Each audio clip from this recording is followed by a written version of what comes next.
In this video we're going to look at the idea of flux. Now flux in Latin means flow, so we're going to look at the flow of some liquid through some surface delta S. So if the velocity of the liquid is given by v, then we can see that this distance here is just going to be distance of speed times time. It's just going to be the velocity times the time delta t.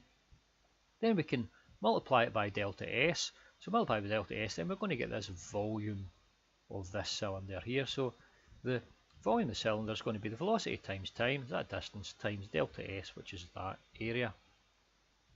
Now if we think about the fluid as having a certain density ρ, that is a mass per unit volume, then we can say that we can find the total mass if we multiply the mass per unit volume times the volume. So we're going to have our value for our density ρ, the velocity times the time times delta S. Now if we were to go and divide throughout by delta t, then we would have our mass per unit time, which is passing through this surface delta S. So we'll have a mass of water passing through delta S and a time delta t. So this would be the mass flow rate. Now there's one other thing to add to the mix. We know that if the surface that the water is passing through lies perpendicular to the direction, so there's the direction x, and this surface is perpendicular to that direction, then we're going to have the full flow through that surface. If we were to take the surface and we were to turn it around 90 degrees, so it's right now sits parallel to the direction of flow, then the actual flow through that surface is going to be equal to 0. And we could look at lots of different angles between 0 and 90 degrees, and we put an example here of some random angle theta, so we're interested in what that is going to happen to the mass flow rate at some angle theta.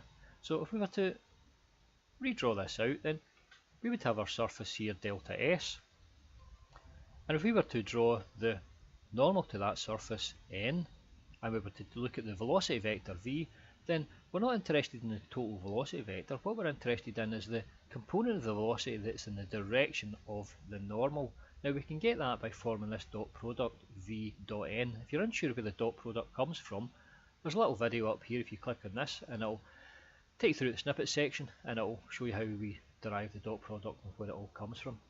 So what we're interested in is the component of the velocity vector in the direction of the normal. So that's this little component here. That's the velocity vector in the direction of the normal. So if we were then to replace this with our v dot n, we would have our density times our velocity dot n times delta S. This thing here is called the flux.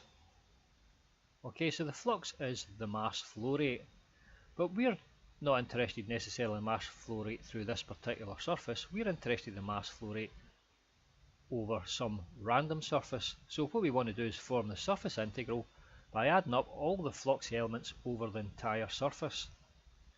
So we can do that if we note that if we take one particular value here for our density, so we'll take the nth value for example. So we're going to have a density as a function of position, so it's the nth position, and the velocity is a function of position, again the nth position, and the normal is a function of position, the nth position times delta SL, where SL is the area of some small element L.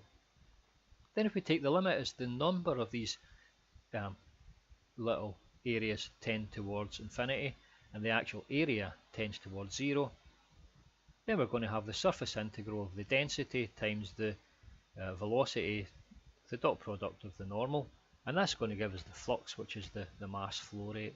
Now we've seen this before.